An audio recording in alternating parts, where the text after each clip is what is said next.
श्रीमद् भगवद गीता अध्याय 4 श्लोक 31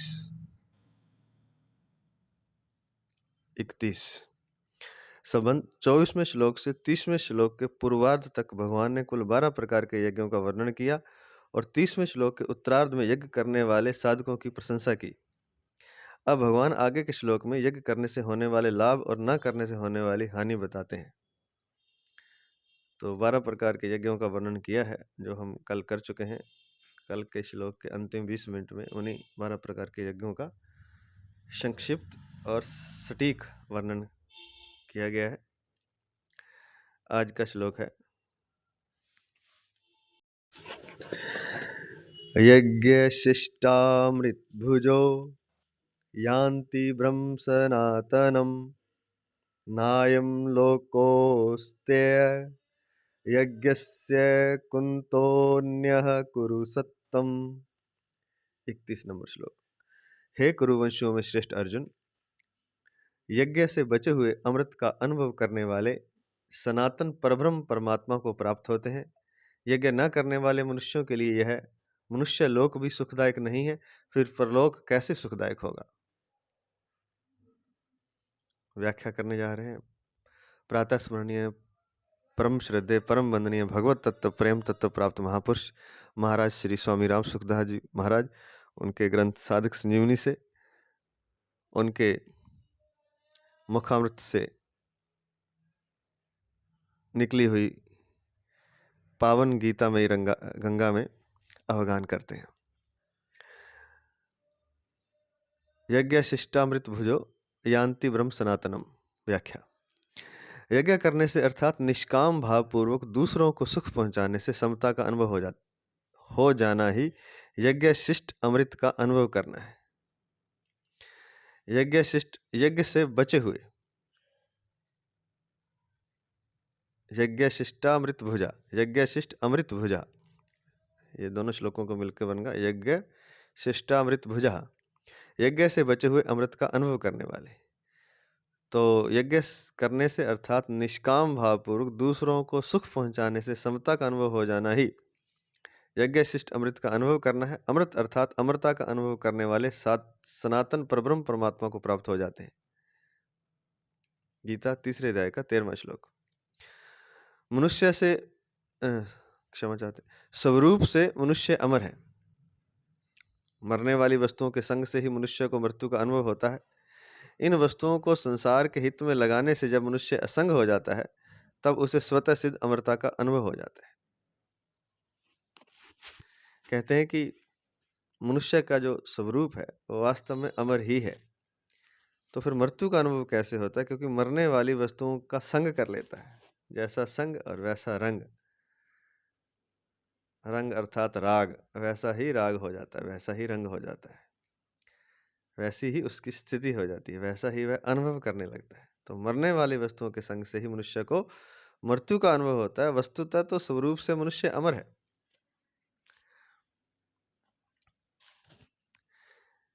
इन वस्तुओं के हित में, इन वस्तुओं को संसार के हित में लगाने से जब मनुष्य असंग हो जाता है,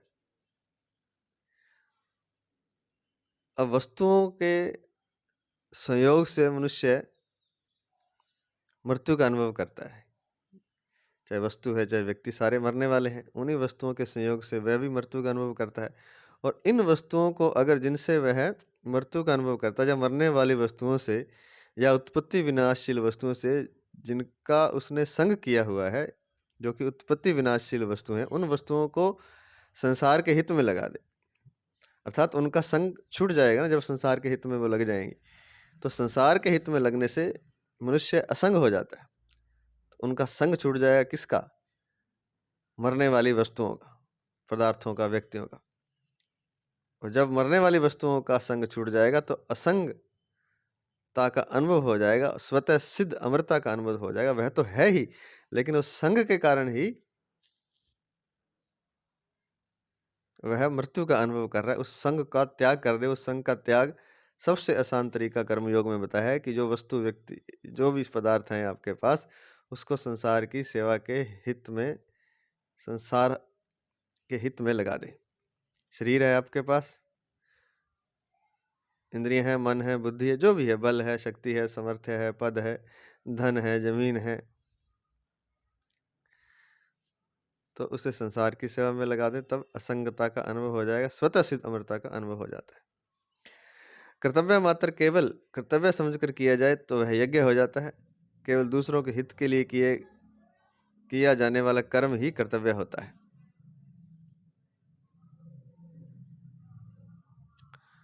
कर्तव्य क्या होता है? केवल दूसरों के हित के लिए किए जाने वाला कर्म ही कर्तव्य होता है।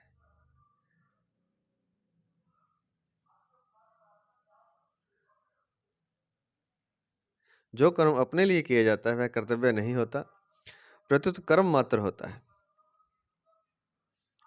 जिससे मनुष्य बंधता है। इसलिए यज्ञ में देना ही देना होता है, लेना केवल निर्वाह मात्र के लिए होता है। तो जो दूसरों के हित के लिए कर्म करना है उसमें सिर्फ देना ही देना है, और लेना कितना है? लेना उतना है जितना आपका निर्वाह हो जाए। गीता चौथे अध्याय का 21वां श्लोक। राम सुखदास जी महाराज की छोटी छोटी पुस्तकें भी आती हैं, तो उन पुस्तकों में हम पढ़ रहे थे कि अगर कोई 100 रुपया कमाता है तो अपने लिए केवल 10 ही रखे, बाकी 90 रुपये का वह का दान कर दे, अर्थात संसार के हित में लगा दे, तो यह हो जाएगा केवल निर्वाह मात्र के लिए लेना है। वो 10 इसलिए कि भोजन और कपड़े और एक छत की व्यवस्था छोटी मोटी हो जाए। साधक का जीवन जीता हुआ अगर वो धन कमा भी रहा है तो उस धन का अधिकांश हिस्सा, 9 हिस्से उसको संसार के हित के लिए लगा दे, 10वां हिस्सा स्वयं रखे। और ब्राह्मण के लिए तो ये खास तौर पर कहा गया था महाराज जी द्वारा कि जो ब्राह्मण है, जो ब्रह्म को जानता है या जानने में लगा हुआ है, या उस कुल में उत्पन्न हुआ है जिसने ब्रह्म को जाना है, तो उसको तो विशेष तौर से यह है कि वह अपने लिए 10% ही रखे, बाकी 90% संसार के हित के लिए लगा दे। तो यह बात इसलिए याद आई कि निर्वाह मात्र, कितना निर्वाह, मतलब कम से कम इतना, उससे कम भी अगर निर्वाह हो सकता है तो ठीक है, नहीं तो इतना अपने लिए रख ले, बाकी लगा दे। या कहे कि फिर शरीर के लिए भोजन मिल जाए, एक आधा वस्त्र मिल जाए, कुछ एक आध छत का व्यवस्था हो जाए, तो झोंपड़ी या छत की, तो इतना काफी है निर्वाह मात्र के लिए। तो इसलिए यज्ञ में देना ही देना होता है, लेना केवल निर्वाह मात्र के लिए होता है। गीता चौथे अध्याय का 21वां श्लोक। शरीर यज्ञ करने के लिए समर्थ रहे, इस दृष्टि से शरीर निर्वाह मात्र के लिए वस्तुओं का उपयोग करना भी यज्ञ के अंतर्गत है। शरीर निर्वाह के लिए अगर वस्तुओं का उपयोग करते हैं ताकि शरीर समर्थ रहे, तो यह भी यज्ञ के अंतर्गत ही है। मनुष्य शरीर यज्ञ के लिए है, क्योंकि शरीर भी तो दूसरों के हित के लिए, तो उसको ठीक रखना भी उसका दायित्व बनता है। मनुष्य शरीर यज्ञ के लिए ही है, उसे मान बढ़ाई, सुख आराम आदि में लगाना बंधन कारक है। केवल यज्ञ के लिए कर्म करने से मनुष्य बंधन रहित मुक्त हो जाता है, उसे सनातन ब्रह्म की प्राप्ति हो जाती है। नायम लोकोस्त्य यज्ञस्य कुतोन्यः कुरु सत्तम। जैसे तीसरे अध्याय के 8वें श्लोक में भगवान ने कहा कि कर्म न करने से तेरा शरीर निर्वाह भी सिद्ध नहीं होगा, ऐसे ही यहाँ कहते हैं कि यज्ञ न करने से तेरा यह लोक भी फल लाभदायक नहीं होगा, लाभदायक नहीं रहेगा। फिर परलोक का तो कहना ही क्या है। केवल स्वार्थ भाव से अपने लिए कर्म करने से इस लोक में संघर्ष उत्पन्न हो जाएगा और सुख शांति भंग हो जाएगी, तथा परलोक में कल्याण भी नहीं होगा। जब हम स्वार्थ के लिए कर्म करते हैं अपने लिए, खासकर बहुत बड़े स्वार्थ की तो बात नहीं, छोटा सा भी स्वार्थ अगर हम कर लेते हैं, अपना छोटा सा परिवार है, होता है हर व्यक्ति का, उसमें भी अगर हम अपने लिए कर्म कर लेते हैं, अपने स्वार्थ के लिए लग जाते हैं, तो उसमें संघर्ष उत्पन्न हो जाता है। वही बात कह रहे हैं, केवल स्वार्थ मात्र से, स्वार्थ भाव से अपने लिए कर्म करने से इस लोक में संघर्ष उत्पन्न हो जाएगा और सुख शांति भंग हो जाएगी। तो होता ही है ऐसा, जब हम केवल अपने लिए जीने लगते हैं, आसपास वालों का, अपने परिवार वालों का, आसपास वाले तो बहुत दूर रह गए। हालांकि गीता के हिसाब से तो पूरी जो भी आपके संपर्क में, उसके लिए, चाहे वो जानता हो ना जानता हो, उसके हित के लिए आपने कार्य करना है। पर जो 5-10 लोग हमारे परिवार में होते हैं, उनको, जिनको हम बिल्कुल क्लोज होते हैं, जिनको हम जानते हैं, उनके साथ भी अगर हम स्वार्थ भाव से कार्य करते हैं, तो इस लोक में संघर्ष उत्पन्न हो जाता है और सुख शांति भंग हो जाएगी तथा परलोक में कल्याण भी नहीं होगा। तो यहाँ भी दुख हो जाएगा और परलोक में तो कल्याण होगा ही नहीं, क्योंकि यहीं संघर्ष उत्पन्न हो जाएगा, एक दूसरे से खींचातानी हो जाएगी और सुख शांति भंग हो जाएगी। तो यही बात बता रहे हैं, तथा परलोक में कल्याण भी नहीं होगा। अपने कर्तव्य का पालन न करने से घर में भी भेद और संघर्ष पैदा हो जाता है, खटपट मच जाती है। यही बात हम कह रहे थे, आगे आ ही गई वो बात। अपने कर्तव्य का पालन न करने से घर में भी भेद और संघर्ष पैदा हो जाता है, भेद आ जाता है, ये मेरा है, ये पराया है, ये भेद आ जाता है। कब आता है ये? जब हम अपने कर्तव्य का पालन नहीं करते, स्वार्थरत हो जाते हैं हम। अपने कर्तव्य का पालन न करने से घर में भी भेद और संघर्ष पैदा हो जाता है, खटपट मच जाती है। घर में कोई स्वार्थी पेटू व्यक्ति हो तो घर वालों को उसका रहना सुहाता नहीं। स्वार्थ त्यागपूर्वक अपने कर्तव्य से सबको सुख पहुंचाना घर में अथवा संसार में रहने की विद्या है, एक कला है, एक ये विद्या है। स्वार्थ का त्याग करके अपने कर्तव्य से सबको सुख पहुंचाना घर में अथवा संसार में, यह संसार में अथवा घर में रहने की विद्या है, कला है, तरीका है, सुंदर तरीका है। अपने कर्तव्य का पालन करने से दूसरों को भी कर्तव्य पालन की प्रेरणा मिलती है। इससे घर में एकता और शांति स्वाभाविक आ जाती है। परंतु अपने कर्तव्य का पालन न करने से इस लोक में सुखपूर्वक जीना भी कठिन हो जाता है, और अन्य लोकों की तो बात ही क्या है। इसके विपरीत अपने कर्तव्य का ठीक ठीक पालन करने से यह लोक भी सुखदायक हो जाता है और परलोक भी, यहाँ भी आनंद और वहाँ भी आनंद। और अगर आपने स्वार्थ के लिए जी लिया, अपने लिए ही सब कुछ किया, आप लाख 1.5 लाख कमाते हैं, दूसरे वालों की कमाई नहीं है इतनी ज़्यादा, तो आप सब खुद ही खर्च कर रहे हैं। 1.5 लाख रुपया आप अकेले अपने पर लगा रहे हैं। कुछ हिस्सा, ज़्यादा ना सही तो कुछ 10, 20, 5,000 तो दूसरों पर लगाएं। वैसे तो 10% रखना चाहिए, 90 लगाना चाहिए, इतना भी नहीं लगा सकते तो 10% लगाएं, 20 लगाएं, 50% तक लगा सकते हैं, आधा तो लगा सकते हैं दूसरों के लिए, अपने परिवार के लिए, दूसरों की बात नहीं है। तो परिवार में अगर सुख से जीना चाहते हैं और सारा का सारा पैसा आप खुद ही अपने आराम शौक आदि के लिए खर्च कर देंगे, तो संघर्ष लाजमी है, खटपट लाजमी है परिवार में, और फिर यहाँ भी दुख और वहाँ भी दुख, क्योंकि स्वार्थपूर्ण जीने वाले व्यक्ति के लिए यहाँ भी, इस लोक में भी उसकी शांति भंग हो जाती है और परलोक में कल्याण भी नहीं होता। इसके विपरीत अपने कर्तव्य का ठीक ठीक पालन करने से यह लोक भी सुखदायक हो जाता है और परलोक भी। अगला श्लोक, श्लोक नंबर 32, संबंध। इसी अध्याय के 16वें श्लोक में भगवान ने कर्मों का तत्व बताने की प्रतिज्ञा की थी, उसका विस्तार से वर्णन करके अब भगवान उसका उपसंहार करते हैं।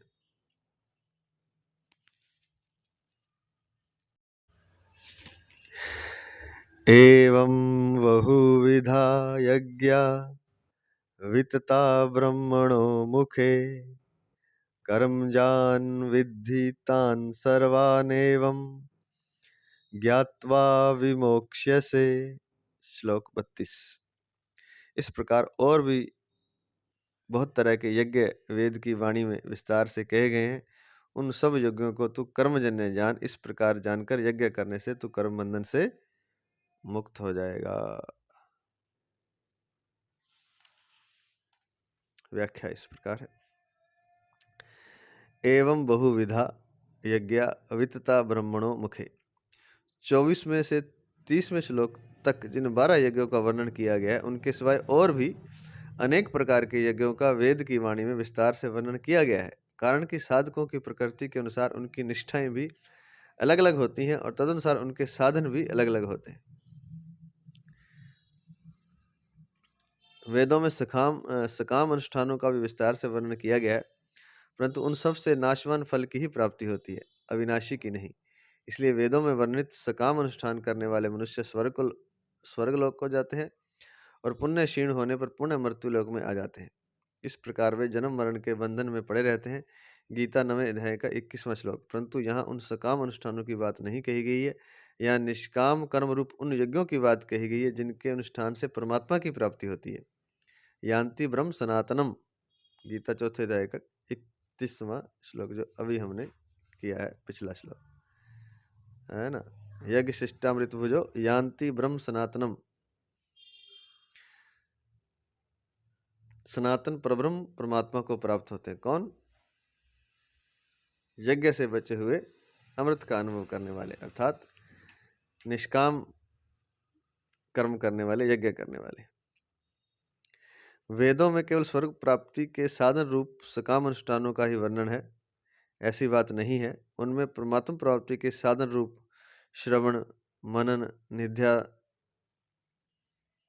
निधिध्यासन, प्राणायाम, समाधि आदि अनुष्ठानों का भी वर्णन हुआ है। उपयुक्त पदों में उन्हीं का लक्ष्य है। तो ऐसी बात नहीं है कि वेदों में केवल सकाम अनुष्ठानों का वर्णन है कि स्वर्ग की प्राप्ति कैसे हो, संसार में आप अच्छे से कैसे धन मान प्राप्ति आदि के द्वारा कैसे जिएं, किस तरह से उसे प्राप्त करें, ऐसा ही नहीं है। उनमें परमात्मा प्राप्ति के साधन रूप, परमात्मा प्राप्ति के लिए साधन है श्रवण, जिसको सुनते हैं, अनाहत नाद का सुनना, मनन करना, शास्त्रों को मन में धारण करना, उन बातों को धारण करने से जैसे सांख्य योगी होता है या ज्ञान योगी होता है। निधि ध्यासन, ध्यान आदि करना, मनन करना, प्राणायाम, समाधि आदि अनुष्ठानों का भी वर्णन हुआ है। उपयुक्त पदों में उन्हीं का लक्ष्य है। तीसरे अध्याय के 14वें 15वें श्लोक में कहा गया है कि यज्ञ वेद से उत्पन्न हुए हैं और सर्वव्यापी परमात्मा उन यज्ञों में नित्य प्रतिष्ठित विराजमान है। यज्ञ वेद से उत्पन्न हुए और जो सर्वव्यापी परमात्मा है यज्ञों में नित्य विराजमान है, नित्य प्रतिष्ठित है। यज्ञों में परमात्मा नित्य प्रतिष्ठित रहने से उन यज्ञों का अनुष्ठान केवल परमात्मा तत्व की प्राप्ति के लिए ही करना चाहिए। कर्मजान विद्धि तान सर्वान, 24वें से 30वें श्लोक तक जिन 12 यज्ञों का वर्णन हुआ है तथा उसी प्रकार वेद में जिन यज्ञों का वर्णन हुआ है उन सब यज्ञों के लिए यहाँ तान सर्वान पद आए हैं। कर्मजान विद्धि पदों का तात्पर्य है कि वे सब के सब कर्म, सब के सब यज्ञ कर्मजन्य हैं, अर्थात कर्मों से होने वाले हैं। शरीर से जो क्रियाएं होती हैं, वाणी से जो कथन होता है और मन से जो संकल्प होते हैं, वे सभी कर्म कहलाते हैं। शरीर से होने वाली क्रियाएं, वाणी से जो कथन होता है और मन से जो संकल्प होते हैं, वे सभी संपर्क कर्म कहलाते हैं। ध्यान रखने वाली बात है कि खाली ये नहीं कि जो शरीर से क्रिया होती है वही कर्म है। वाणी से आपने जो बोल दिया वो भी कर्म हो गया आपका। अगर गलत बोल दिया तो उसके बंधन में भी आप बंध जाएंगे। बड़ा सूक्ष्म जगत है, रहस्यमयी जगत है, इसलिए तो इतना दुख पा रहे हैं, इतना बंधे हुए हैं, क्योंकि वाणी का भी ध्यान रखना है आपने। वाणी से जो कथन होता है और मन से जो संकल्प होते हैं वे सभी कर्म कहलाते हैं। और मन से आपने अच्छा सोचा, बुरा सोचा, क्या सोचा, जो भी सोचा वे सभी कर्म हैं और उसमें आप बंध जाएंगे।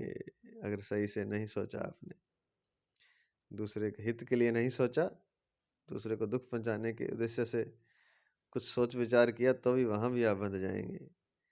दूसरे के हित के लिए ही आपकी सोच होनी चाहिए, दूसरे के हितार्थ ही वाणी होनी चाहिए और दूसरे के हितार्थ ही आपकी शारीरिक क्रिया होनी चाहिए। तो ये सभी कर्म कहलाते हैं। शरीर वांग मनो भृयत कर्म प्रारभते नरः, गीता 18वें अध्याय का 15वां श्लोक। अर्जुन अपना कल्याण तो चाहते हैं पर युद्ध रूप कर्तव्य कर्म को पाप मानकर उसका त्याग करना चाहते हैं। इसलिए कर्मजान विद्धि पदों से भगवान अर्जुन के प्रति ऐसा भाव प्रकट कर रहे हैं कि युद्ध रूप कर्तव्य कर्म का त्याग करके अपने कल्याण के लिए तू जो साधन करेगा वह भी तो कर्म ही होगा।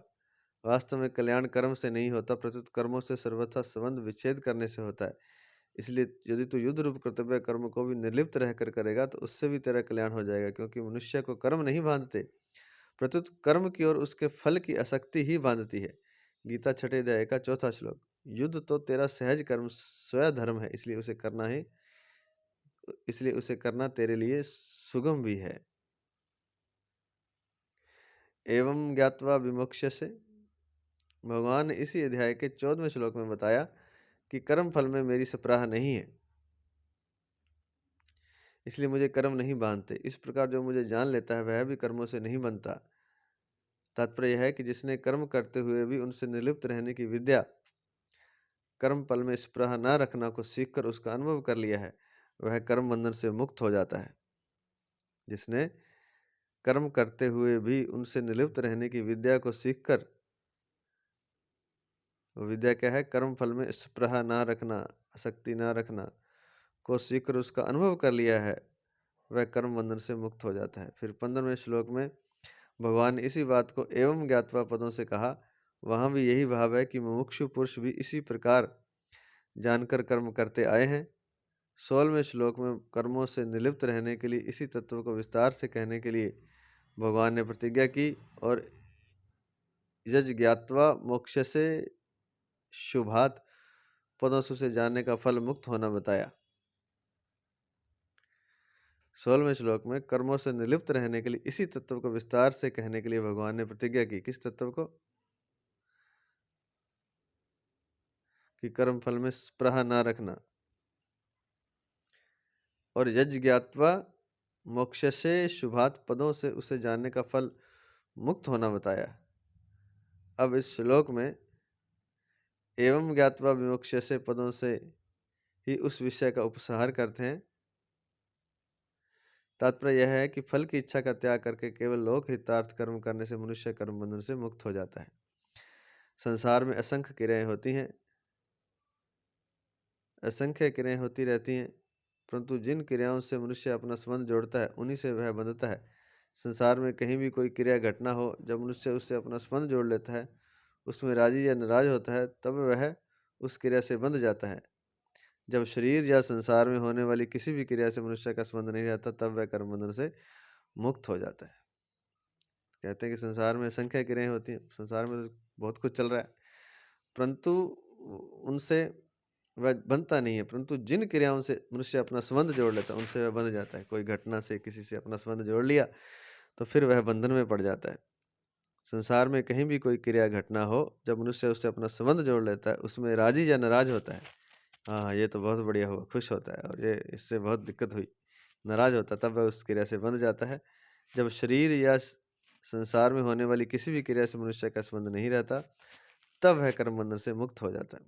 ना तो शरीर की किसी क्रिया से, न संसार से होने वाली किसी क्रिया से मनुष्य का संबंध नहीं रहता, तब वह कर्म बंधन से मुक्त हो जाता है। अगला पद है 33वां श्लोक। श्रेयान् द्रव्यमयात् यज्ञाज्ञान यज्ञः परन्तप सर्वं कर्माखिलं पार्थ ज्ञाने परिसमाप्यते। हे परंतप अर्जुन, द्रव्य में यज्ञ से ज्ञान यज्ञ श्रेष्ठ है। संपूर्ण कर्म और पदार्थ ज्ञान तत्व ज्ञान में समाप्त अर्थात लीन हो जाते हैं। द्रव्य में यज्ञ से ज्ञान यज्ञ श्रेष्ठ है। संपूर्ण कर्म और पदार्थ ज्ञान अर्थात तत्व ज्ञान में समाप्त अर्थात लीन हो जाते हैं। व्याख्या इस प्रकार है। श्रेयान द्रव्य में अध्य ज्ञाज्य ज्ञान यज्ञ है परम तप, या संधि विच्छेद करके बोलेंगे तो इस तरह से, श्रेयान द्रव्य म्यात यज्ञाज ज्ञान यज्ञ है परम तप। जिन यज्ञों में द्रव्यों अर्थात पदार्थों तथा कर्मों की आवश्यकता होती है, वे सब यज्ञ द्रव्य में यज्ञ होते हैं। जिसके लिए कुछ पदार्थ चाहिए, कर्म की आवश्यकता होती है, पदार्थ की और कर्म की। द्रव्य शब्द के साथ मैं प्रत्यय प्रचुरता के अर्थ में है। द्रव्य में शब्द आया ना, जैसे मिट्टी की प्रधानता वाला पात्र मृणमय कहलाता है, मिट्टी से युक्त अर्थात प्रचुरता, ऐसे ही द्रव्य की प्रधानता वाला यज्ञ द्रव्यमय कहलाता है। ऐसे द्रव्यमय यज्ञ से ज्ञान यज्ञ श्रेष्ठ है, क्योंकि ज्ञान यज्ञ में द्रव्य और कर्म की आवश्यकता नहीं होती। सभी यज्ञों को भगवान ने कर्मजन्य कहा है। चौथे अध्याय का 32वां श्लोक अभी हम कर चुके हैं। जितने भी यज्ञ हैं वो सारे उनको भगवान ने कर्मजन्य कहा है। यहाँ भगवान कहते हैं कि संपूर्ण कर्म ज्ञान यज्ञ में परिसमाप्त हो जाते हैं, अर्थात ज्ञान यज्ञ कर्मजन्य नहीं है, प्रत्युत विवेक विचारजन्य है। ये पहले बता चुके हैं, लेकिन यहाँ थोड़ा समझ में आ जाएगी। जितने भी यज्ञ पीछे 12 यज्ञ बताए हैं, ब्रह्म यज्ञ, भगवद अर्पण रूप यज्ञ, अभिन्नता रूप यज्ञ, कर्म कर्तव्य कर्म रूप यज्ञ, संयम रूप यज्ञ, विषय हवन रूप यज्ञ, समाधि रूप यज्ञ, द्रव्य यज्ञ, तपो यज्ञ, योग यज्ञ, स्वाध्याय रूप ज्ञान यज्ञ, प्राणायाम रूप यज्ञ, संवृत्ति प्राणायाम रूप यज्ञ। तो इन सबको और इसके अतिरिक्त भी अन्य जो है उन सबको भगवान ने कर्मजन्य कहा है। चौथे अध्याय का 32वां श्लोक हम अभी किया है, पिछला श्लोक। यहाँ भगवान कहते हैं कि संपूर्ण कर्म ज्ञान यज्ञ में परिसमाप्त हो जाते हैं। जितने भी कर्म हैं वो ज्ञान यज्ञ में समाप्त हो जाते हैं। अर्थात ज्ञान यज्ञ कर्मजन्य नहीं है, प्रत्युत विवेक विचारजन्य है। इसलिए जो ज्ञान यज्ञ है वह कर्मजन्य नहीं है, कर्म से के कारण नहीं है, कर्म से उत्पन्न नहीं है, प्रत्युत विवेक विचारजन्य है। वह विवेक विचार से उत्पन्न होता है या विवेक विचार से ज्ञान यज्ञ होता है। बाकी जगहों को करने के लिए तो कर्म और पदार्थों की आवश्यकता पड़ती है, कहने का तात्पर्य यह है। लेकिन ज्ञान यज्ञ के लिए आपका विवेक, आपका विचार ही काफ़ी है। अगर सही से विवेक है तो आप ज्ञान में स्थित हो जाएंगे। आपको फिर किसी कर्म की, किसी पदार्थ की आवश्यकता नहीं है ज्ञान यज्ञ में स्थित होने के लिए, ज्ञान यज्ञ करने के लिए। अतः यहाँ जिस ज्ञान यज्ञ की बात आई है वह पूर्व वर्णित 12 यज्ञों के अंतर्गत आए ज्ञान यज्ञ चौथे अध्याय का 28वां श्लोक का वाचक नहीं है। वह पूर्व वर्णित 12 यज्ञों के अंतर्गत आए ज्ञान यज्ञ का वाचक नहीं है, प्रत्युत आगे के 34वें श्लोक में वर्णित ज्ञान प्राप्त करने की प्रचलित प्रक्रिया का वाचक है। आगे आएगा 34वें श्लोक में कि ज्ञान प्राप्त करने की प्रचलित क्रिया है जिसको ज्ञान यज्ञ कहा गया। पीछे जो ज्ञान यज्ञ आया 28वें श्लोक, उसका वाचक नहीं है। पूर्व वर्णित 12 यज्ञों का वाचक यहाँ द्रव्यमय यज्ञ है। जो पूर्व वर्णित 12 यज्ञ भी हमने गिनाए थे, उन यज्ञों का वाचक यहाँ द्रव्यमय यज्ञ है। द्रव्यमय यज्ञ समाप्त करके ही ज्ञान यज्ञ किया जाता है। एक नई बात आ गई कि द्रव्यमय यज्ञ समाप्त करके ही ज्ञान यज्ञ किया जाता है।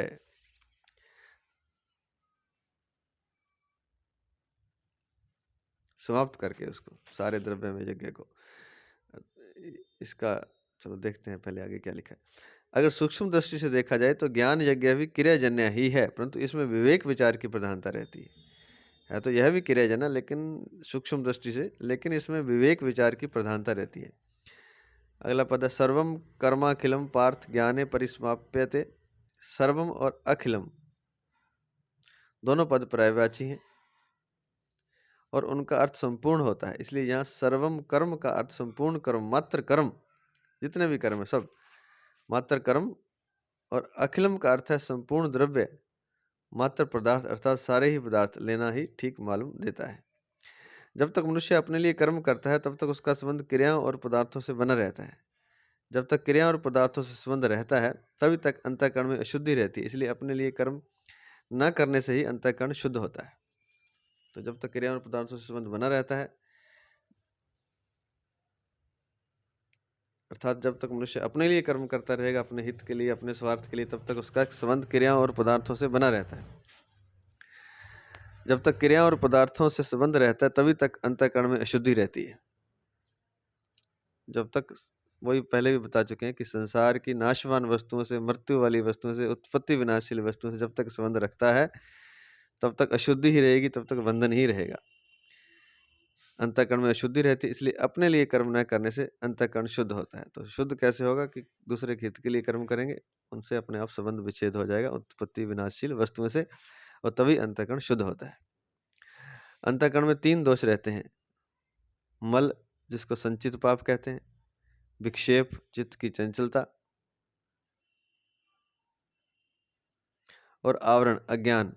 अपने लिए कोई भी कर्म न करने से, अर्थात संसार मात्र की सेवा के लिए ही कर्म करने से जब साधक के अंतःकरण में स्थित मल और विक्षेप दोनों मिट जाते हैं तब वह ज्ञान प्राप्ति के द्वारा आवरण दोष को मिटाने के लिए कर्मों का स्वरूप से त्याग करके गुरु के पास जाता है।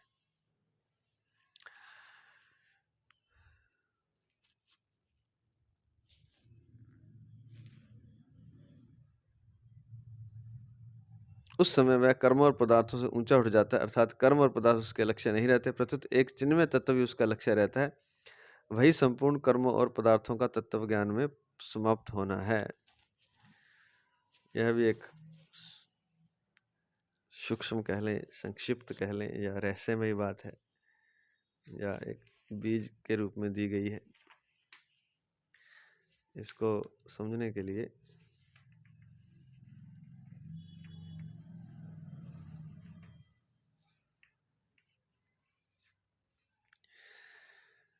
अंतःकरण में 3 दोष रहते हैं। एक तो मैल है, जो मल है, जैसे खाना खा के हम मल का त्याग करते हैं सुबह दूसरे दिन, तो जो अवशिष्ट पदार्थ है वो अंतःकरण में जमा रहता है। इस तरह का वो क्या होता है, वो संचित पाप होता है। जो आपने पाप किए हैं, जो गलत कार्य किए हैं, शास्त्र विशुद्ध, शास्त्र निषिद्ध, तो वो सारे आपके अंतःकरण में संचित होते हैं। तो संचित पाप हैं वो मल कहलाते हैं।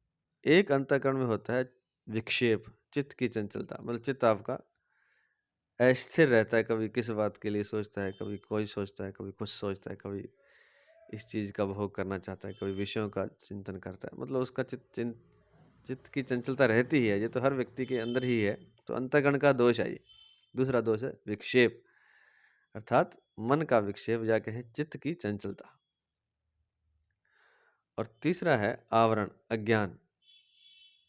मल उसमें संचित रहता है, चित्त उसका चंचल है, तो उसमें एक उसके चित्त पर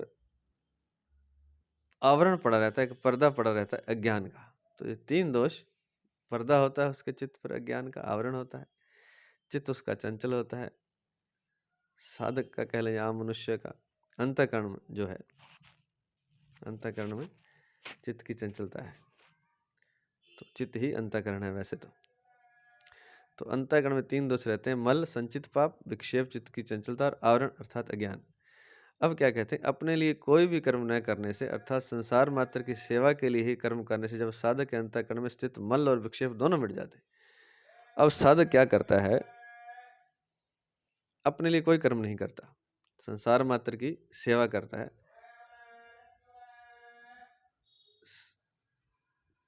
तो साधक के अंतःकरण में स्थित मल और विक्षेप दोनों मिट जाते हैं। तो जो अंतःकरण में साधक के मल है, संचित पाप है, और विक्षेप है, उसके चित्त की जो चंचलता है, वो दोनों मिट जाते हैं। कैसे मिट जाते हैं, जब वो सेवा करेगा, दूसरों के हित के लिए कर्म करेगा, तो संचित तो पाप समाप्त हो ही जाएगा, और चित्त की चंचलता है वो भी हट जाएगी, क्योंकि अपने लिए कुछ करना ही नहीं ना।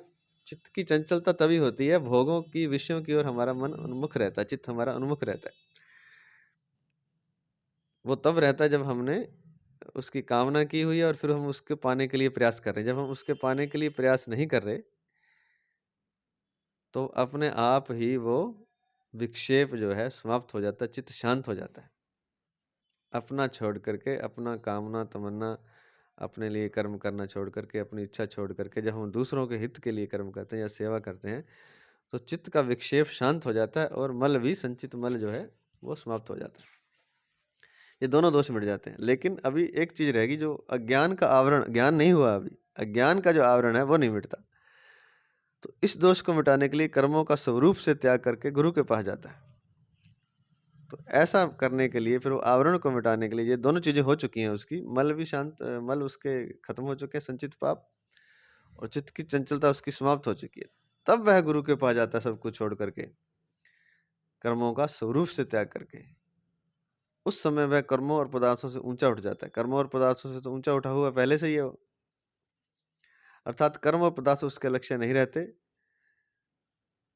क्योंकि अपने लिए कुछ करना ही नहीं है। कर्म और पदार्थ उसके लक्ष्य नहीं रहते, प्रत्युत एक चिन्मय तत्व ही उसका लक्ष्य रहता है।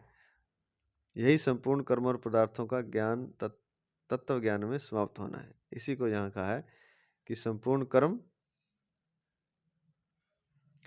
और पदार्थ का तत्व ज्ञान में समाप्त होना है। संपूर्ण कर्म और पदार्थ ज्ञान अर्थात तत्व ज्ञान में समाप्त हो जाते हैं। ये पहले जब गुरु के पास कोई जाता था शिष्य, तो शुरू में उससे यही करवाया जाता था। अगर वो स्वरूप का त्याग, कर्मों का स्वरूप से त्याग करके आया, सारे संसार को छोड़ के आया है, रिश्ते नातों को, पदार्थों को, वस्तुओं को, व्यक्तियों को, धन मान जमीन आदि को, उसके बाद भी उसके चित्त की चंचलता और चित्त के पाप अर्थात संचित मल या संचित पाप जो अंतःकरण में, उसको मिटाने के लिए उससे सेवा करवाई जाती थी। गुरु के पास पहले वो आज्ञा पालन करता हुआ सेवा करता था, आश्रम की सेवा, झाड़ू बुहारी ले आना, मंदिर साफ करना, जो भी सेवा आश्रम में कई बार तो वो मंदिर की पूजा आदि का कार्य भी वो बाद में, पहले वो भी बाद में, क्योंकि उसके लिए भी चित्त की शांत चित्तता आवश्यक है। तो पहले उससे बुहारी आदि लगवाना, अगर गौशाला है तो गौशाला में गऊओं का गोबर उठाना, गऊओं की सेवा करना, सानी बनाना आदि। तो दूध दोहना, जो भी कार्य होते थे, खूब सेवा उससे करवाई जाती थी। लकड़ियाँ लेके आना जंगल से, घर के कार्यों में भी सहयोग करना, मतलब आश्रम के कार्यों में लकड़ी लाना है, और भी कई कार्य हैं जैसे। तो साधक के को आज्ञा पालन में रखा जाता था और उससे सेवा करवाई जाती थी। साधना उससे अभी नहीं शुरू करे, उससे खूब सेवा, दिन रात उससे सेवा करवाई जाती थी, वो भी आज्ञा में रह करके। तो आज्ञा में रह करके जब सेवा करवाई जाती थी, तो आज्ञा में रहने से जो चित्त का विक्षेप है ना, जो चित्त की चंचलता है, वो जल्दी ही समाप्त हो जाती। सबसे बड़ी जो हमारी है चित्त की चंचलता, अगर उसको हमने समाप्त करना है तो उसका एकमात्र सूत्र है आज्ञा पालन, और ये बड़ा मुश्किल कार्य है। आजकल तो आज्ञा पालन की बात ही समाप्त हो चुकी है। तो पहले एक सिस्टम बना हुआ था कि आश्रम की बात नहीं है, घर में भी आज्ञा पालन का एक व्यवस्था बनी हुई थी कि जैसे बेटा है उसको माता पिता की आज्ञा का पालन करना है, वो सही कहें गलत कहें जो भी कहें। उससे क्या है कि गलत सही की बात नहीं थी, कि उससे उसका चित्त का जो विक्षेप है वो मिट जाता था, चित्त की चंचलता समाप्त, क्योंकि आपने कुछ सोचना नहीं है ना, आपने तो सिर्फ आज्ञा का पालन करना है। जैसे फौजी फौज में, सेना में भर्ती होता है तो वह अपने सीनियर की आज्ञा का पालन करता है, वो अपना उसका दिमाग नहीं यूज करता, वो जरूरत भी नहीं। तो वहाँ भी आज्ञा हर वैसे तो जो हर व्यवस्था है प्रकृति की या इस संसार की, वह आज्ञा पालन से ही चलती है। तो परिवार में एक व्यवस्था होती थी, जैसे पुत्र को माता पिता की आज्ञा का पालन करना है, देवरानी को जेठानी की आज्ञा का पालन करना है, पत्नी को पति की आज्ञा का पालन करना है। तो ये परिवार में भी एक सिस्टम बना हुआ था, व्यवस्था थी, उसी से वह जीवन जीते हुए ही मुक्त हो जाते थे, क्योंकि चित्त शांत हो जाता, चित्त की चंचलता समाप्त हो जाएगी जब आप अपना आराम त्याग करके आज्ञा पालन करके कर्तव्य कर्म करेंगे, सेवा करेंगे, तो चित्त की चंचलता समाप्त हो जाती है। और चित्त की चंचलता समाप्त होते ही साथ साथ मल जो है, संचित पाप जो है, वो भी समाप्त हो जाते थे।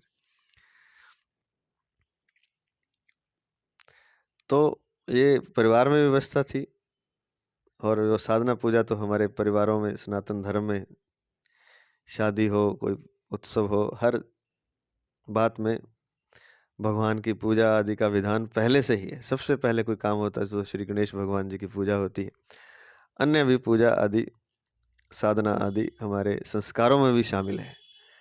तो दो चीज़ें हो जाती थी, संचित पाप नष्ट हो जाते थे, विक्षेप चित्त की चंचलता आज्ञा पालन से हो जाती थी। और जो फिर पूजा आदि जो व्रत त्योहार आते हैं आदि है, उतना करने से भी उसके आवरण का जो, उसका जो आवरण है अज्ञान का, वो हट जाता था। तो सनातन की ऐसी व्यवस्था थी कि परिवारों में भी रहते हुए, गृहस्थ में रहते हुए भी वह मुक्त हो जाता था। और अगर वो साधक बनता था कोई, तो उसके लिए भी यही था कि वो पहले तो संसार में अपने लिए कोई कर्म ना करे, संसार मात्र की सेवा करे, और तब साधक के अंतःकरण में स्थित मल और विक्षेप अर्थात संचित पाप और चित्त की चंचलता दोनों मिट जाते थे। तब वह ज्ञान प्राप्ति के द्वारा आवरण दोष को मिटाने के लिए, पर्दे को हटाने के लिए, जो उसके आवरण चित्त पर पड़ा हुआ है जिससे कि परमात्मा का अनुभव नहीं हो रहा, आवरण दोष को मिटाने के लिए कर्मों का स्वरूप से त्याग करके, कर्मों को छोड़कर, कर्मों के संसार को छोड़कर, रिश्ते नातों को छोड़कर गुरु के पास जाता है। तो एक ये विधि, लेकिन अगर वो सीधा भी गुरु के पास चला गया तो गुरु पहले उससे आज्ञा पालन में रह करके सेवा करवाते हैं कुछ साल, 10 साल, 12 साल, 20 साल, बड़ा लंबा समय। क्योंकि असली साधना यही है, जब आपका चित्त की चंचलता शांत हट जाए और मल आपके संचित पाप नष्ट हो जाए, तभी तो भूमि तैयार होगी, तभी वो आवरण हटेगा, तो आपको तुरंत फिर परमात्मा का अनुभव हो जाएगा। तो ये करवाया जाता था, और आज भी कोई करना चाहे गृहस्थ में कर सकता है आज्ञा पालन, अपने सेवा कर सकता है। वो सेवा अपना आराम और सुख त्याग के होती है, उसको परमात्मा की सेवा समझकर वह किसी व्यक्ति की भी सेवा करेगा, या गुरु की समझकर या परमात्मा की सेवा समझकर, तो किसी व्यक्ति की हुई सेवा भी गुरु की सेवा के बराबर ही हो जाएगी। अगर वह ऐसे भाव से करेगा कि जिसकी मैं सेवा कर रहा हूँ वह गुरु ही है, वह परमात्मा भी है, परमात्मा ही है। शरीर तो चाहे मेरे माता का है, पिता का है, बड़े भाई का है, जिसका भी है, लेकिन उसके भीतर तो परमात्मा ही है ना, उसके भीतर तो गुरु तत्व भी है। तो या तो गुरु तत्व समझकर पूजा करे, या फिर उसे परमात्मा समझकर उसकी पूजा अर्थात सेवा करे। तो परमात्मा समझकर सेवा करेगा तो वस्तुतः तो सेवा जहां भी हो रही है वह परमात्मा की ही हो रही है, क्योंकि शरीरों में परमात्मा ही तो है। लेकिन हम शरीर को देखकर अगर हम करें तब हम बंधन में पड़ जाएंगे। और शरीर के भीतर अशरीरी को देख करके, परमात्मा को देखकर किसी की भी सेवा कर रहे हैं, चाहे वो परिवार में कर रहे हैं, चाहे गुरु की कर रहे हैं, चाहे किसी और जगह कर रहे हैं।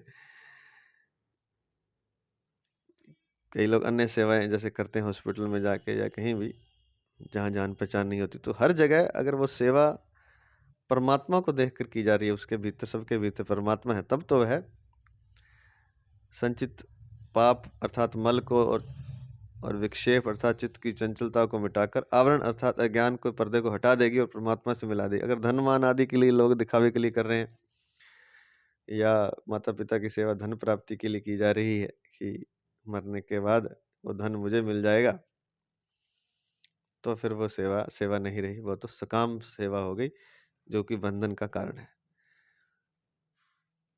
तो वही बात है कि यहाँ लिखी है कि पहले तो सेवा भाव से कर्म करे, संसार मात्र की सेवा करने से जब साधक के अंतःकरण में स्थित मल और विक्षेप दोनों मिट जाते हैं, तब वह ज्ञान प्राप्ति के द्वारा आवरण दोष को मिटाने के लिए कर्मों का स्वरूप से त्याग करके गुरु के पास जाता है। उस समय वह कर्मों और पदार्थों से ऊंचा उठ जाता है। वो पहले ही ऊंचा उठा होता है, अर्थात कर्म और पदार्थ उसके लक्ष्य नहीं रहते। ना तो कर्म उसके लक्ष्य होता है, ना पदार्थ। ना उसे किसी पदार्थ की आवश्यकता, ना किसी कर्म की। उसे अपने लिए कुछ चाहिए ही नहीं। जब अर्थात कर्म और पदार्थ उसके लक्ष्य नहीं रहते, प्रत्युत एक चिन्मय तत्व ही उसका लक्ष्य रहता है, अर्थात परमात्मा। यही संपूर्ण कर्मों और पदार्थों का आत्मज्ञान में समाप्त होना है। तो इस तरह से संपूर्ण कर्म और पदार्थ आत्मज्ञान में समाप्त हो जाते हैं। तो ऐसे ही परिवार में रहकर भी वो सेवा करता है, तो उसके मल और विक्षेप समाप्त हो जाते हैं, और अंततः भगवत भजन करते हुए जब वह ग्रस्त जीवन जीता है, तो अंततः उसका आवरण भी हट जाता है। तो यही है संपूर्ण कर्मों और पदार्थों का तत्व ज्ञान में समाप्त होना, अर्थात वो सारे चीजें तत्व ज्ञान में लीन हो जाती हैं, समाप्त हो जाती है, अर्थात उसे ज्ञान की प्राप्ति हो जाती है। अब आगे महाराज ने दिया ज्ञान प्राप्ति की प्रचलित प्रक्रिया। अब प्रचलित प्रक्रिया क्या है? शास्त्रों में ज्ञान प्राप्ति के 8 अंतरंग साधन कहे गए हैं। नंबर 1 विवेक, 2 वैराग्य, 3 शमादि, 6 संपत्ति, शम दम, श्रद्धा, उपरति, तितिक्षा और समाधान। ये 6 चीजें हैं। चौथा मुमुक्षुता, मुमुक्षुता। 5वां श्रवण, 6वां मनन, 7वां निधिध्यासन और 8वां तत्व पदार्थ संशोधन। इनमें सबसे पहला साधन विवेक है। ज्ञान प्राप्ति के शास्त्रों में जो 8 अंतरंग साधन कहे गए उसमें सबसे पहला विवेक है। सत्य और असत्य को अलग अलग जानना विवेक कहलाता है, जैसे पीछे हम कर चुके हैं। सत्य क्या है, झूठ क्या है, भ्रम क्या है, सत्य क्या है, इसको अलग अलग जान जाए कोई, तो यह विवेक है। सत्य और असत्य को अलग अलग जानकर असत्य का त्याग करना अथवा संसार से विमुख होना वैराग्य है। असत्य को जब जान जाए फिर असत्य का त्याग कर दे, तो संसार तो सारा ही असत्य है, सारा ही स्वप्न है, भ्रम है, तो उससे विमुख हो जाए, संसार में उसका रस ना रहे, जानकर, ऐसे नहीं किसी के कहने सुनने से, जानकर। क्योंकि पहले विवेक उसका इतना जागृत है कि उसने असत्य को जान लिया है, सत्य को भी जान लिया है, पहचान लिया है, जान लिया है, और जान करके वो असत्य का त्याग कर देता है, अर्थात संसार से विमुख हो जाता है। और यही वैराग्य, इसको वैराग्य कहते हैं। नंबर 2 हो गया वैराग्य। विवेक से ही वैराग्य आता है। तो वो संसार से जब विमुख हो जाता है, संसार में उसका रस नहीं रहता, तो वह होता है वैराग्य। इसके बाद शम आदि षट संपत्ति आती है।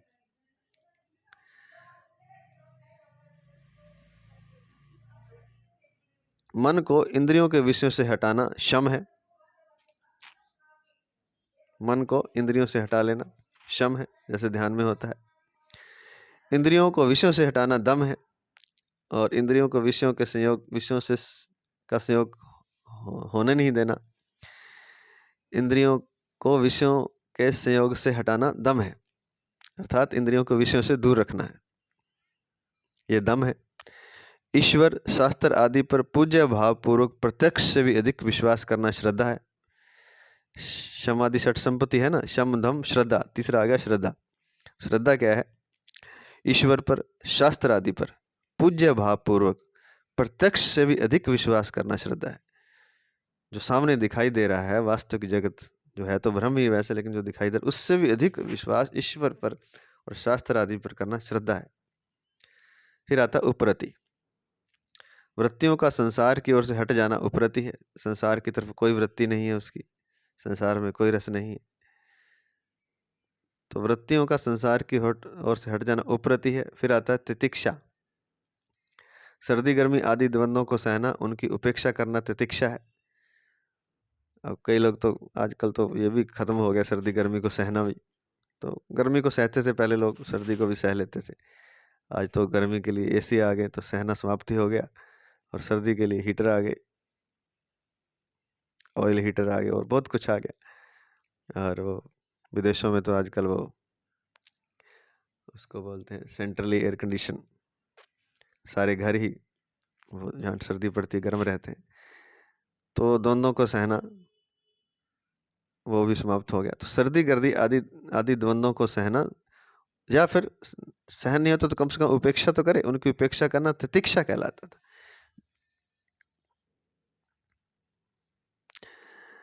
तो जो भी सुख दुख सर्दी गर्मी है, वैसे तो सर्दी गर्मी का ही है मुख्य है इसमें। मौसम की कह सकते हैं कि प्रतिकूलता अनुकूलता को सहना, द्वंद्वों को सहना, उनकी उपेक्षा करना तितिक्षा है, अर्थात तप होता है एक तरह से। और अंतःकरण में शंकाओं का न रहना समाधान है। और मन के जो विचार सारे फालतू के उल्लू विचार होते हैं, परमात्मा है कि नहीं, संसार क्या है, ये सब कुछ उसे पता चल चुका है, वह सुलझ चुका है। तो अंतःकरण में शंकाओं का न रहना समाधान है। तो ये समाधि षट संपत्ति आ गई, शम दम श्रद्धा उपरति तितिक्षा और समाधान। समाधान क्या है कि एकमात्र परमात्मा से ही सब कुछ हल होगा, सारी समस्या परमात्मा के मिलने पर ही हल होगी, उससे पहले दुख मिट नहीं सकता, हम कुछ भी कर लें। ये है समाधान। इसके बाद चौथा साधन है मुमुक्षुता।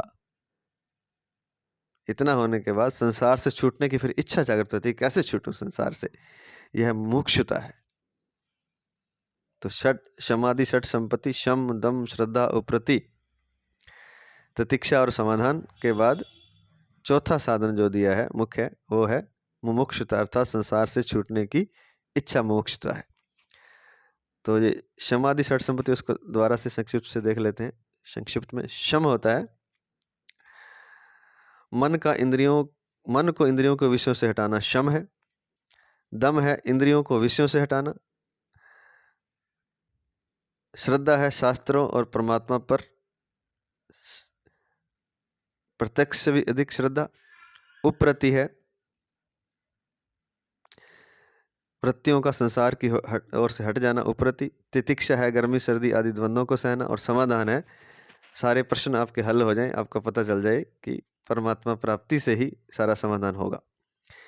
इसके बाद आता है मुमुक्षुता, जब वो संसार से छूटने की इच्छा करता है। ये चौथा पॉइंट अलग से, समाधि से अलग है। अब पांचवा आ गया श्रवण। मुमुक्षुता जागृत होने के बाद साधक पदार्थों और कर्मों का स्वरूप से त्याग करके क्षत्रिय और ब्रह्मनिष्ठ गुरु के पास जाता है। गुरु के पास निवास करते हुए शास्त्रों को सुनकर तात्पर्य का निर्णय करना तथा उसे धारण करना श्रवण है। तो गुरु के पास जाएगा और फिर वहां निवास करते हुए शास्त्रों को सुनेगा और उसके तात्पर्य, शास्त्र क्या कहना चाहते हैं, उसका सार तत्व क्या है, उसका निर्णय करना, सुनकर तात्पर्य का निर्णय करना, उसे धारण करना, फिर उस तात्पर्य को धारण करना, ये श्रवण कहलाता है। श्रवण से प्रमाणगत संशय दूर होता है।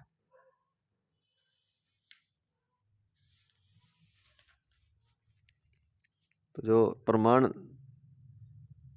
संशय दूर होता है, परमात्म तत्व का युक्ति प्रत्युक्तियों से चिंतन करना मनन है। अब ये जो दिया है कि गुरु के पास निवास करते हुए शास्त्रों को सुनकर तात्पर्य का निर्णय करना तथा उसे धारण करना श्रवण है। और श्रवण से प्रमाणगत संशय दूर होता है। इसका अर्थ जो हमें समझ में आ रहा है वो ये है कि जो हमें सामने दिखाई दे रहा है प्रमाण, संसार प्रत्यक्ष दिखाई दे रहा है, उसको हम सच मानते हैं। और परमात्मा को तो हमने देखा नहीं, इसलिए उसे जो अलौकिक सत्ता है उसे हम विश्वास नहीं कर पाते। तो जब वो शास्त्रों के तात्पर्य का निर्णय करते उसे धारण करता है तो उसका ये प्रमाणगत संशय दूर हो जाता है। अर्थात परमात्मा ही सत्य है, जो संसार दिखाई दे रहा है वो असत्य है, भ्रम है, ये भी हो सकता है। और दूसरी बात यह है कि प्रमाणगत संशय दूर, उसको आंतरिक अनुभव भी हो सकता है परमात्मा का, तो उसको भी शायद ये कह सकते हैं कि वही प्रमाणगत संशय उसका दूर होता है। परमात्मा है या नहीं उसका प्रमाण उसे मिल जाता है, इसलिए प्रमाणगत संशय उसका दूर होता है। तो दोनों बातों में से हो सकती हैं दोनों बातें, इसका अर्थ हमारा ऐसा मत है और पूरा इसका नहीं पता। परमात्म तत्व का युक्तियों से चिंतन करना, परमात्म तत्व का युक्ति और प्रतियुक्तियों से चिंतन करना मनन है। सोचना विचारना कि कहाँ सही है क्या गलत है, संसार भ्रम कैसे है, युक्ति और प्रतियुक्तियों से चिंतन करना मनन है। मनन से मतलब मन में उसको धारण करना। मनन से प्रमेयगत संशय दूर होता है। संसार की सत्ता को मानना और परमात्म तत्व की सत्ता को न मानना विपरीत भावना कहलाती है। विपरीत भावना को हटाना निधि ध्यासन है। इसको निधि ध्यासन बोलते हैं। क्या कि परमात्म तत्व की सत्ता को तो ना मानना और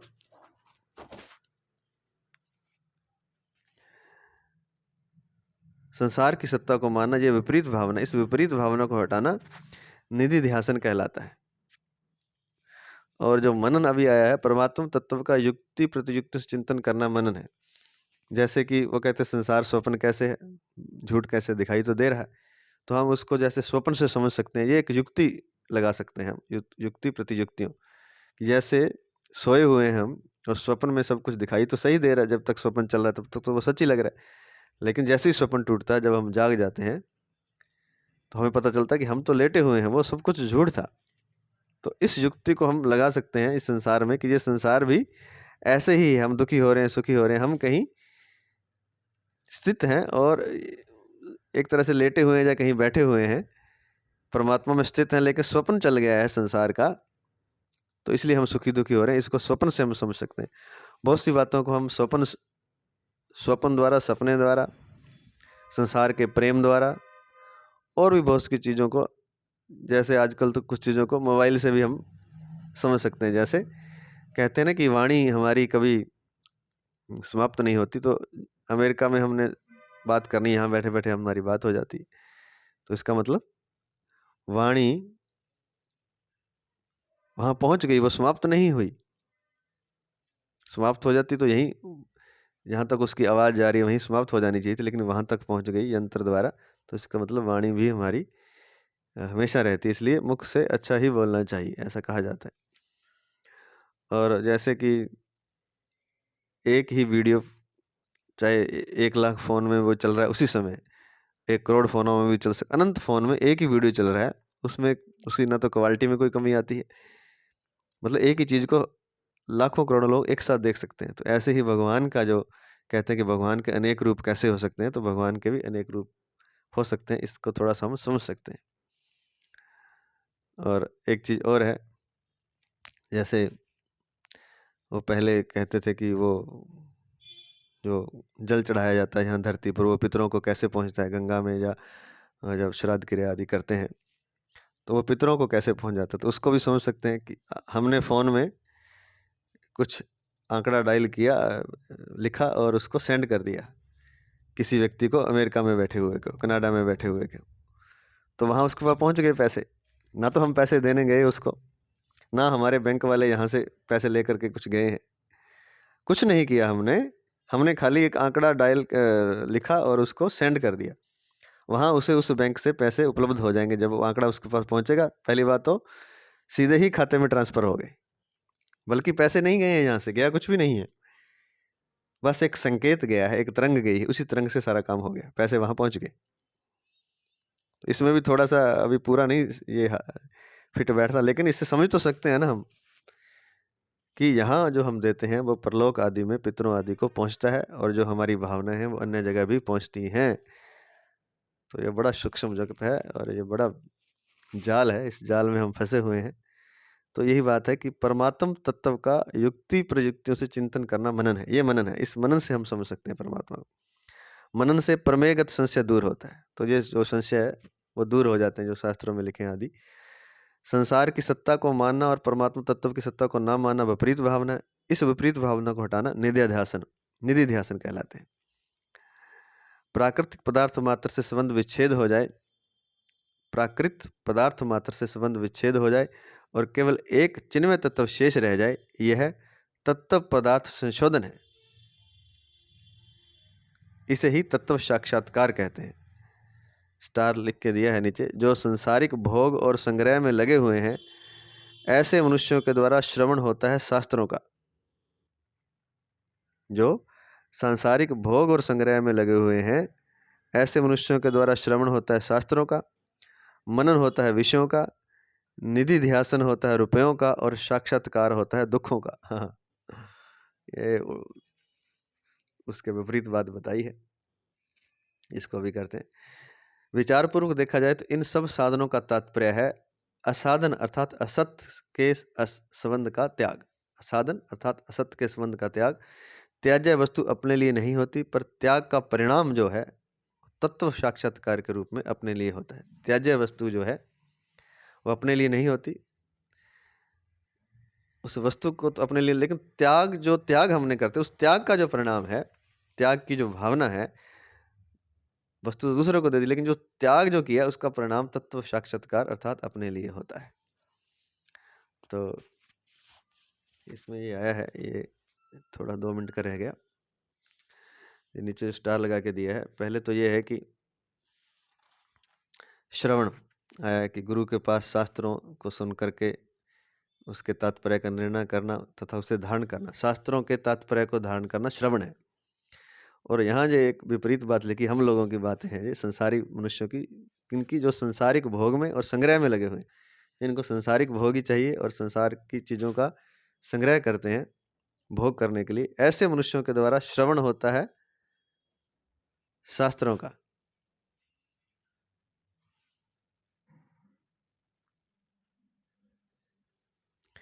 तो जो संसारिक भोग और संग्रह में लगे हुए हैं, ऐसे मनुष्यों के द्वारा अगर श्रवण होता है शास्त्रों का, तो उसके द्वारा श्रवण से प्रमाणगत संशय दूर होता है साधक का। तो लेकिन जो भोग और संग्रह में लगे हुए हैं उनके द्वारा जो श्रवण होता है शास्त्रों का, तो मनन वो करते हैं विषयों का। श्रवण तो वो शास्त्र हो करते हैं, लेकिन मनन किसका करते हैं? विषयों का, कि ये सुख मिल जाए, ये विषय मिल जाए मुझे, रस रूप स्पर्श, शब्द स्पर्श रस रूप गंध आदि का मनन वो करते हैं। कौन? जो संसारिक भोग और संग्रह में लगे हुए हैं। और निधि ध्यासन की विपरीत की भावना हटाना निधि ध्यासन कहलाता है। वो निधि ध्यासन वो किसका करते हैं? रुपयों का। और यहाँ तो निधि ध्यासन परमात्म तत्व की सत्ता को मानना और संसार की सत्ता को ना मानना निधि ध्यासन कहलाता है। और इसका जो परिणाम होता है वो परमात्मा के रूप में होता है। जब निधि ध्यासन के बाद जो परिणाम होता है, जिसको यहाँ तत्व पदार्थ संशोधन कहा गया है, तत्व साक्षात्कार भी कहा गया है, वो होता है परमात्मा का। लेकिन जब संसारिक भोग और संग्रह में लगे हुए मनुष्यों के द्वारा श्रवण होता है शास्त्रों का, मनन होता है विषयों का, निधि ध्यासन होता है रुपयों का, तो साक्षात्कार किसका होगा फिर? उनको परमात्मा का नहीं होगा, साक्षात्कार होता है दुखों का। बस फिर दुख ही दुख जीवन में मिलते हैं और सबको मिले हुए हैं। सबको पता ही है कि दुखों से ही सब ओतप्रोत हैं, सुख की तो आशाएं ही हैं मात्र, दुख ही दुख चारों ओर छाया हुआ है। तो ये बात है, जो संसारिक भोगों में लगा हुआ है वो मनन विषयों का करता है, निधिध्यासन रुपयों का, और साक्षात्कार दुखों का करता है। बल्कि होना चाहिए था जो पहले हम बता चुके हैं। अंत में परमात्मा का साक्षात्कार होना चाहिए था। तो अंत में है परिशिष्ट भाव। द्रव्य में यज्ञ में क्रिया तथा पदार्थ की मुख्यता है। द्रव्य में यज्ञ में पदार्थ चाहिए और उसके द्वारा क्रिया की जाती है, अतः वह कर्ण सापेक्ष है, अर्थात उसके लिए कुछ साधन चाहिए, उसके द्वारा होगा, अतः वह कर्ण सापेक्ष है। ज्ञान यज्ञ में विवेक विचार की मुख्यता है, अतः वह कर्ण निरपेक्ष है, उसके लिए किसी साधन की आवश्यकता नहीं है, किसी वस्तु की, पदार्थ की। विवेक में इंद्रिय मन की भी आवश्यकता नहीं है, शरीर की भी आवश्यकता नहीं है, तो उसकी तो है, पदार्थों की आवश्यकता नहीं है, इसलिए उसको, क्योंकि उसमें खाली विवेक ही चाहिए और कुछ नहीं चाहिए, आपका जो विवेक है उसी से काम चल जाएगा। तो ज्ञान यज्ञ में विवेक और विचार की मुख्यता है, अतः वह कर्ण निरपेक्ष है, इसलिए द्रव्य में यज्ञ से ज्ञान यज्ञ श्रेष्ठ है। ज्ञान यज्ञ में संपूर्ण क्रियाओं और पदार्थों से संबंध विच्छेद हो जाता है, क्योंकि विवेक से करना तो वो संसार से तो पहले ही हट चुका होता है, तभी वो अपने भीतर आंख बंद करके ज्ञान विवेक और विचार द्वारा परमात्मा में स्थित होता है। सत्य और असत्य का भान करते हुए, सत्य और असत्य को समझते हुए असत्य का त्याग कर देता है, सत्य में स्थित हो जाता है। तो ये कैसे होता है? विवेक विचार द्वारा। ये आंख बंद करके भी हो सकता है। तो ज्ञान यज्ञ हो गया। ये ज्ञान यज्ञ में संपूर्ण क्रिया और पदार्थों से संबंध विच्छेद हो जाता है, अर्थात तत्व ज्ञान होने पर कुछ भी करना, जानना और पाना शेष नहीं रहता। पहले ही हो जाता है, और जब वो पूरा तत्व ज्ञान उसको हो जाता है, साधना के स्तर पर भी होता है, जब साधक होता है तब भी, और जब तत्व ज्ञान हो जाता है, अर्थात जब विवेक विचार कर रहा है, तब भी वह पदार्थों और क्रियाओं से छूटा हुआ है, अर्थात उसका विच्छेद हुआ है। लेकिन तत्व ज्ञान जब हो जाता है उसको ऐसा विवेक विचार द्वारा, तत्व ज्ञान होने पर कुछ भी करना, जानना और पाना शेष नहीं रहता, क्योंकि एक परमात्मा तत्व के सिवाय अन्य सत्ता ही नहीं रहती। तो कुछ ये लेकिन लोग हितार्थ के लिए करते ही हैं, संत महात्मा भी करते हैं, ईश्वर भी जब धरती पर आते हैं अवतार लेते तब भी वे करते हैं, लेकिन उनके लिए करना, जानना, पाना, कुछ सब कुछ वो समझ जाते हैं, जान जाते हैं। जो कुछ करना था वो उसके भीतर ही आ जाता है, समाप्त हो जाता है करना एक तरह से। क्योंकि करना, सुखों को पाने के लिए तो हम करते हैं कुछ, अपनी कामनाओं तमन्नाओं को पूरा करना, वो कामना तमन्ना ही उसकी संसार की समाप्त हो जाती है। क्यों समाप्त हो जाती है? क्योंकि सच्चिदानंद परमात्मा का उसे अनुभव हो जाता है। जिस चीज़ को वो संसार के में पाने के लिए संसार में पाना चाहता था, वो उसके भीतर ही मिल जाती है, तो उसका करना अपने आप समाप्त होता है। और जानना चाहते हैं हम चीज़ों को, पदार्थों को, वस्तुओं को, व्यक्तियों को, वो जानना भी इसलिए चाहते हैं कि उससे हमें सुख चाहते हैं, कि उसको जानने से हमें कोई सुख मिलेगा। वो जो ज्ञान की प्यास है वो भी सच्चिदानंद में पूरी हो जाती है, क्योंकि सत्य चित आनंद है परमात्मा, सत्य है, चैतन्य है। चैतन्य अर्थात जानना उसका सर्वश्रेष्ठ है, चैतन्य और आनंद है, तो वो जानना भी पूरा हो जाता है। पाना फिर कुछ है ही नहीं, जब जानना और परमात्मा ही मिल गया, जब सच्चित आनंद अवस्था मिल गई, तो पाना फिर क्या रहा? तो पाना शेष नहीं रहता, क्योंकि एक परमात्मा तत्व के सिवाय अन्य सत्ता ही नहीं रहती। तो कुछ सत्ता नहीं रहती, लेकिन लोक हितार्थ के लिए वो लोगों को लोगों के सामने आदर्श रखने के लिए कुछ कार्य करते रहते हैं, वह एक अलग बात है। वस्तुतः उनके लिए करना, जानना और पाना शेष नहीं रहता। इसलिए द्रव्य में यज्ञ से ज्ञान यज्ञ श्रेष्ठ है। इसलिए इस श्लोक में आया है, श्रेयान द्रव्यमयाद यज्ञाज ज्ञान यज्ञ परंतप सर्वम कर्माखिलम पार्थ ज्ञाने परिसमाप्यते। हे परंतप अर्जुन, द्रव्य में यज्ञ से ज्ञान यज्ञ श्रेष्ठ है। द्रव्यमयात श्रेयान द्रव्यमयात यज्ञाज ज्ञान यज्ञ है। द्रव्य में यज्ञ से ज्ञान यज्ञ श्रेष्ठ है। सर्वम कर्माखिलम पार्थ ज्ञाने परिसमाप्यते। संपूर्ण कर्म, सर्वम कर्म, संपूर्ण कर्म, अखिलम और सारे पदार्थ, ज्ञाने अर्थात ज्ञान में, तत्व ज्ञान में, परिसमाप्यते समाप्त हो जाते हैं। इसलिए हे परंतप अर्जुन, द्रव्य में यज्ञ से ज्ञान यज्ञ श्रेष्ठ है। आज इतना ही। जय श्री कृष्ण, जय श्री कृष्ण, जय श्री कृष्ण।